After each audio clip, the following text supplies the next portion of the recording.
Soyez les bienvenus, on se retrouve ici à Nantes au BIS 2023 avec une nouvelle invitée, Aurélie Andouche. On va s'intéresser à cette question à l'été 2024. Faudra-t-il choisir entre sport et culture ?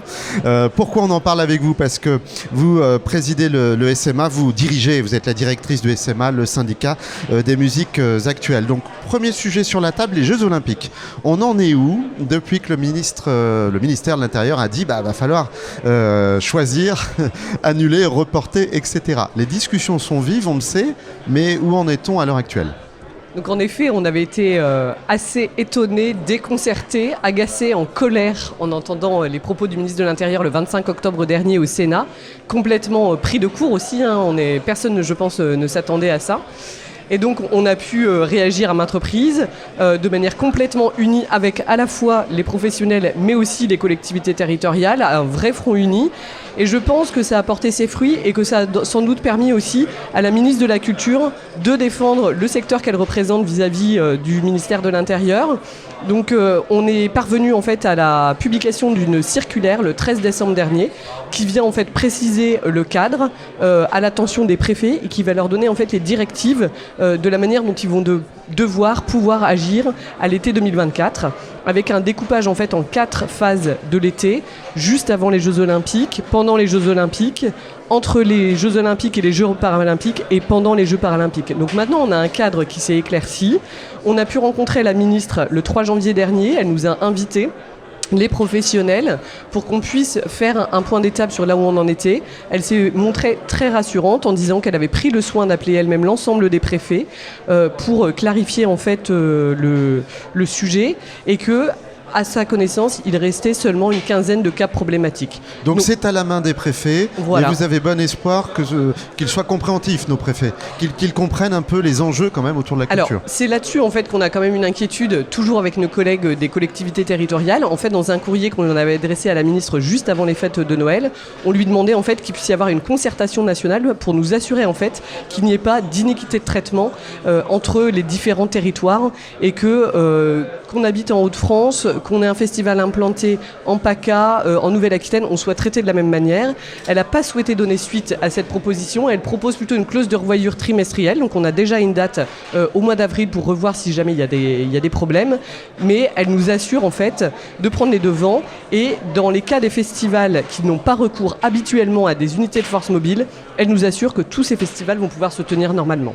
Alors, donc, on espère que ça sera le cas parce qu'on n'a pas en revanche d'écrit ferme en ce sens. Et ces discussions sur les festivals arrivent dans un contexte déjà difficile, avec beaucoup de défis sur la table. Comment vous gérez un petit peu les hausses de coûts, les difficultés à recruter, etc. Effectivement, en fait, c'était aussi de la colère, comme j'ai pu le dire, d'entendre ces propos-là le 25 octobre. Pour nous, c'était presque des propos en fait désinvoltes, insultants à l'égard d'un secteur culturel qui est par terre, en fait, qui sort de 2 ans de crise sanitaire, qui a quasiment pas pu jouer en fait depuis le 13 mars 2020. On commence à peine à se relever. On voit que les éditions de festivals en 2022, elles ont été compliquées parce qu'on a du mal à faire revenir le public en fait dans les événements. On a du mal aussi à retrouver des bénévoles. Il y a des habitudes qui ont été perdues, les partenaires, enfin voilà, c'est tout un écosystème à reconstruire et on se dit non mais là c'est vraiment trop compliqué en fait d'avoir affaire à ça. Alors comment se passe le bouclage des budgets en ce moment ? Tout augmente, voilà. Mais... En fait, on est, comme l'ensemble de la société française, on est dans un contexte extrêmement inflationniste. Donc, en fait, ça a un impact sur les salaires. En fait, dans notre secteur, on a eu affaire à plusieurs négociations annuelles obligatoires des salaires parce qu'à chaque fois, les grilles salariales sont rattrapées par le SMIC. Donc, on a dû renégocier avec les syndicats de salariés à juste titre. Et effectivement, il faut qu'on monte les salaires, sauf que nos structures n'en ont pas les moyens. Mais d'abord, il y a une inflation sur les salaires. Sur l'énergie, évidemment, on n'en parle pas. Donc là, on est en train d'analyser les nouveaux textes du ministère de l'économie pour voir s'ils vont réellement pouvoir nous aider, s'il n'y a pas de trou dans la raquette et si ça prend bien en compte aussi les salles de concert. S'il y a un bouclier tarifaire notamment. Exactement. Voilà, donc là les textes viennent d'être publiés en fait en fin d'année, donc on est en train de s'en emparer justement avec nos adhérents pour voir si ça couvre bien leurs problématiques parce qu'en 2022 c'était pas le cas. Ça correspondait pas aux besoins de structures culturelles, de salles de concert. Donc là on est en train de nous assurer, a priori on serait plutôt sur la bonne voie et on a une discussion avec Bercy aussi de manière à nous assurer que ça puisse bien fonctionner. Et Et puis après, toujours en termes de hausse, on a aussi tout ce qui est prestataire technique, tout ce qui est alimentation, toutes les matières premières, évidemment le coût des tournées avec l'essence qui augmente. Donc on a une vraie problématique, un effet ciseau en fait avec une hausse de tous les coûts et puis parallèlement le public qui ne revient pas autant qu'en 2019, donc une baisse des recettes. Donc effectivement une équation assez compliquée à résoudre, on espère qu'elle n'est pas insoluble. Au-delà de ce contexte immédiat, il y a aussi les phénomènes de concentration. Vous alertez depuis quelques années déjà sur le sujet, mais ça perdure. Alors pourquoi ? Qu'est-ce qui vous inquiète ? En fait, ce qui nous inquiète, c'est d'avoir affaire à des acteurs qui peuvent avoir tendance à avoir des positions dominantes. En fait, ce qu'on veut surtout pas, c'est arriver à une situation monopolistique. Quand on regarde, en fait, dans le secteur culturel, il y a d'autres secteurs, par exemple dans la production phonographique, où on a aujourd'hui plus que 3 majors et une myriade de labels indépendants, mais qui ont bien du mal à exister et sans financement public, clairement, qui ne pourraient plus exister aujourd'hui, qui doivent faire une activité en 360, qui bien souvent vont faire aussi de la tournée pour pouvoir équilibrer leur modèle économique. Quand on regarde ce qui se passe aussi dans les médias, je pense qu'on a tous conscience, TF1, M6, enfin voilà, qu'il y a une vraie problématique, les rachats aussi de la part du groupe Bolloré, les questions que ça pose en termes d'indépendance de la presse avec Paris Match, etc. Et puis aussi dans l'édition littéraire, en ce moment on est sur l'affaire Hachette Editis, qui est au niveau de la Commission européenne. Donc on voit bien en fait que la partie spectacle de la musique ne peut pas faire fi en fait de ces problématiques, elle est aussi confrontée à ça.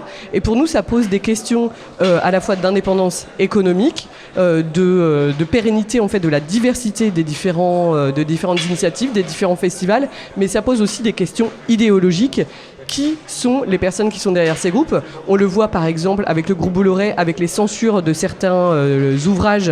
Notamment dans l'édition. Voilà, dans l'édition. Ce groupe Bolloré est aussi présent en fait dans la musique. Alors il s'est séparé d'Universal, mais il est toujours présent dans le live avec sa filiale Olympia Productions. Donc derrière, on a l'idéologie zémourienne qui est en toile de fond. Et puis sur d'autres groupes, on a aussi des acteurs en fait, effectivement, idéologiquement, qui prônent des valeurs inverses à celles qu'on défend dans la culture. Par exemple, avec des personnalités qui sont proches aux États-Unis des lobbies pro-armes, des lobbies pro-vie, des lobbies anti-LGBT. Et en fait, ça nous pose sérieusement question aussi sur vers quoi va évoluer notre secteur.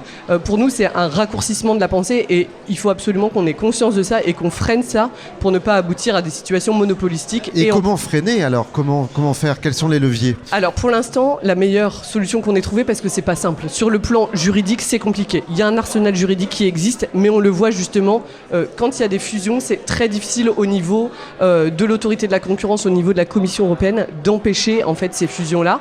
Donc la première chose pour nous, c'est d'informer. On a envie de refaire aussi ce qui existe par exemple dans le système de l'alimentaire. On ne va pas empêcher aux principaux groupes d'exister. Par contre, il faut que la production indépendante, elle puisse continuer d'exister. Il faut la rendre visible. Voilà, un peu plus. il faut qu'on informe nos concitoyens de la diversité de cette offre et que c'est pas un acquis et que pour qu'elle continue d'exister, en fait, il faut aussi l'entretenir et il faut avoir conscience de tout ce qu'il y a derrière. Donc nous, c'est informer aussi les publics. Quand vous allez dans tel festival, c'est pas la même chose que quand vous allez dans tel autre. On est sur une initiative indépendante, sur une initiative qui est là pour faire vivre le territoire. Voilà. Et donc, on a commencé par ça, en publiant des cartographies, par exemple, pour expliquer qui appartient à quoi dans le secteur de la musique, de la même manière que ça existe aussi dans le secteur des médias. On essaye aussi d'informer les élus en leur disant, quand vous travaillez avec telle initiative sur votre territoire, c'est pas la même chose que de travailler avec tel groupe, ça produit pas les mêmes effets, on n'alimente pas les mêmes chaînes. Il y a un autre dossier, c'est celui de la transition écologique. Vous y êtes, mais comment vous vous en emparez ? Parce qu'on l'a dit, il y a beaucoup de défis déjà sur la table. Rajouter celui-ci, c'est quoi ? C'est une difficulté supplémentaire ou au contraire l'occasion d'aller faire bouger les lignes ? Il faut qu'on bouge, on n'a pas le choix, on voit bien notre société, en fait ça fait déjà plusieurs années qu'on nous prédit à un moment donné qu'on arrive un peu au centre d'un étau, donc on a envie de s'emparer des choses plutôt qu'on nous impose pendant la crise sanitaire des injonctions descendantes. Là on a envie en tant que secteur culturel de s'emparer du sujet et d'être proactif et de faire des propositions. On a envie de le faire de manière collective au sein de la filière des musiques actuelles. On a des adhérents qui sont déjà très avancés sur le sujet, qui peuvent venir nous aider, qui peuvent venir nous nourrir. Donc là en fait le projet qu'on initie et qu'on va présenter très prochainement, c'est un projet de décarbonation de la filière des musiques actuelles. L'objectif l'objectif en fait, c'est d'abord d'avoir une base de data, en fait, de savoir d'où on part, donc de réaliser un échantillon représentatif pour avoir des data en termes de bilan carbone. Et ensuite, on va travailler sur des trajectoires qui vont pouvoir s'appliquer à l'ensemble des entreprises de la filière des musiques actuelles, qu'on soit un festival en milieu urbain, en milieu rural, une salle de concert, un producteur de spectacle, un centre de formation. L'idée, en fait, c'est de pouvoir outiller les structures des musiques actuelles de manière complètement transparente et de s'inspirer aussi à ce qui se fait dans les autres secteurs, dans l'audiovisuel, dans le sport, pour aller plus vite et plus loin ensemble. Donc c'est un effort collectif, vous allez accompagner vos adhérents sur ce sujet qui est parfois vertigineux. On ne sait pas par où commencer. Exactement. Et là, l'idée, c'est de le dire justement, si on le fait de manière collective, si on le fait aussi de manière transposable, on va pouvoir s'en emparer. Et puis à un moment, on est en sortie de crise, effectivement, on a énormément de difficultés. Le secteur est en ce moment, c'est vrai que le contexte n'est pas très réjouissant. Et emparons-nous d'un sujet heureux et voyons comment nous, on peut faire des propositions justement pour avoir un secteur durable et soutenable. Alors il y a un autre élément important que vous défendez en ce moment, c'est le renouvellement des directeurs et directrices de structures. Oui, parce que la première génération part à la retraite, le temps file, et vous vous posez quelques questions là également. Et puis, c'est aussi lié à la situation qu'on décrivait avant, la crise sanitaire, où en fait, il y a eu énormément de pertes de sens pour les salariés de notre secteur qui, pendant 2 ans, ont passé leur temps à faire et à défaire des programmations, à perdre un peu le sens de leur travail. Et donc, à un moment, c'est vrai qu'on a énormément de difficultés à recruter en ce moment. On est un secteur en tension, comme peuvent l'être l'hôtellerie, la restauration, les transports par exemple. Et donc là, on s'est dit, il faut qu'on redonne envie à des personnes de postuler dans notre secteur, qu'on leur montre comment on va pouvoir les accompagner. Donc là, l'objectif en fait de la formation qu'on monte en lien avec la FEDELIMA, la Fédération des lieux de musique actuelle, c'est de montrer en fait aux personnes qui veulent rentrer dans notre secteur qu'il existe un réseau solidaire qui va pouvoir les accompagner. Donc on monte une formation de 7 modules à la carte, en management, en communication politique, sur différents sujets. Ressources humaines, politique Ressources RH, humaines, exactement. Et en fait, les personnes qui sont dans le secteur vont pouvoir choisir en fait les modules qui les intéressent pour pouvoir s'outiller. Et puis l'idée, c'est aussi qu'on arrive à créer en fait un réseau d'entraide entre les différents participants à ces formations qui vont pouvoir se soutenir les uns les autres et aussi avec les anciennes générations de directeurs et directrices qui sont déjà peut-être plus anciens, quoi. Oui, parce qu'il faut renouveler, c'est ça. Il faut avoir des successeurs à celles et ceux qui étaient en poste. Bon, ça démarre en janvier, donc c'est imminent et on suivra l'évolution de cette formation qui est unique un peu en son genre, hein, je crois. Hein. Voilà, on lance effectivement, pour l'instant on teste, on rencontre beaucoup de succès, la plupart des modules sont déjà complets, donc on va sans doute pouvoir les dédoubler. On commence par les directions de lieux de musique actuels, après peut-être qu'on ira sur d'autres postes ou qu'on ira aussi sur d'autres segments de la filière, peut-être qu'on ira aussi sur la question des festivals, peut-être qu'on ira sur les producteurs, enfin voilà. En tout cas, on sent qu'il y a un besoin à cet endroit-là, on va faire un test et puis après l'idée c'est peut-être d'essaimer sur d'autres métiers sur lesquels on ressent bien des besoins aussi. Bon, un grand merci à vous d'être passé nous voir sur le plateau de Culture Link.